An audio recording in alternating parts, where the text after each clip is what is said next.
Hello, I'm Philip Stoten. I'm here at Productronica 2019 on the Scoop Studio, and I am joined by Markus Aschenbrenner from Zollner. Markus, fabulous to have you back. So pleased to have you back in the studio, back on camera after your 5-year break from the EMS industry. A lot has changed, but I guess a lot's still the same. First of all, thanks for the invitation. It's really good being back in the EMS industry, and indeed there had been a lot of changes in EMS, and so the last 5 years I have been with an OEM company, so I saw a little bit the EMS industry from another perspective, and that was really interesting to learn about this as well. Yeah. So when you look at those 5 years, what have you seen in big changes in the industry? What have you seen from the other side? And Zollner's just continued to progress in that time and grown its global footprint. There's a lot happening there too. There's a lot happening in the industry overall. So of course there was a big growth factor over the last couple of years, especially in the last year, driven through a lot of things in the industry. And indeed, within Zollner, there's also a lot of things happening. So we grew our international base. So we are getting more and more global company, which in that size that we now have is a must, in my opinion.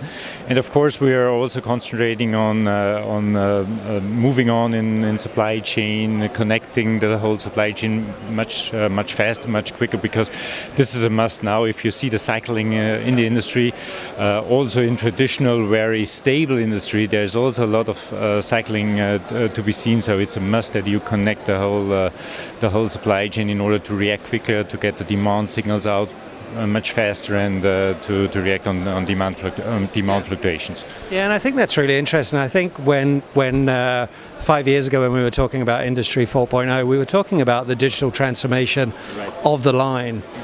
We hadn't really discussed the digital transformation of all those business processes around that. And actually those are really important, and those really add value for the customer. Yeah, those are getting more and more into the focus of the customers, because they want to have an impact view on what is happening in the supply chain, what is the risk, what is the demand, what is the shortages that you have, where is the status of the product in the manufacturing area. So there's a lot of new things coming out through the methods that you now have, or the opportunities that you have now in digitalization. Yeah.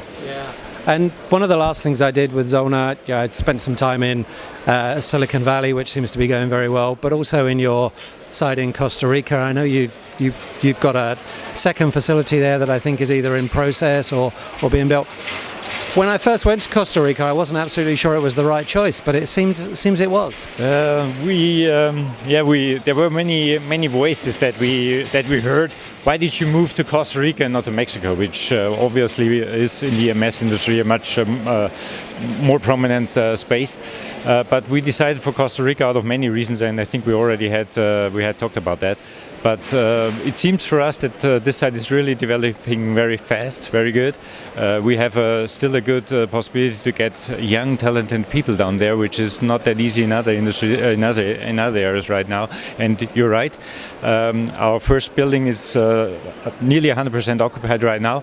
And we're in the planning stage of the second building, so we will double the site down there over the next couple of months in order to follow the demand that we right now see. Yeah, and really having a strong presence in Silicon Valley has been exciting for you. You have some great people there.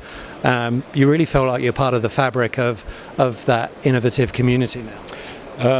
That's right. So the reason for us to go there was not to manufacture big volumes in the valley, because that's not happening. But what we want to do there is to follow the industry, to follow trends, to see what's going on in technology areas, where Silicon Valley still is one of the breeding points in the world, in my opinion. And indeed, yeah, we have a very good team there. We are concentrating on MPI business, so we have 3 SMT lines in the meantime, and try to shorten our process times in the whole calculation phase, in all the manufacturing area, in order to follow the demand that we see there. And Silicon Valley for us is a breeding site where we win business and then transfer business into one of the other areas.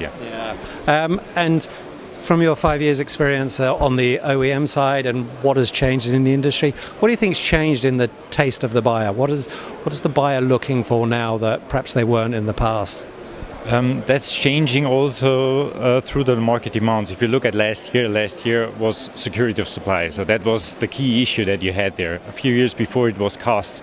I think for an OEM perspective, it's important to have a stable source, to have a reliable partner out there.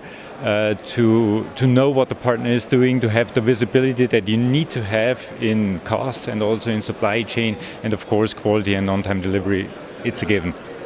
And all those geopolitical challenges, and you talked about security in the supply chain, all those things require you as a business to be more agile, and digital transformations are part of enabling that agility. This is why I said when we started the interview today that we are right now concentrating really on getting the signals, the market signals out very quick to the market and get the responses back without having a lot of human interference in there, because that's the limiting factor, that's the time consuming factor. So we we are investing a lot and also doing really some investments there in order to get that chain really reacting quickly, agile towards the market signals, right? Yeah, well, it's fantastic to see Zollner doing well. It's even better to see you back, Markus. Thanks so much for stopping by and chatting, and look forward to doing more of that in the coming years. Thank you. Thanks for the invitation, Phil.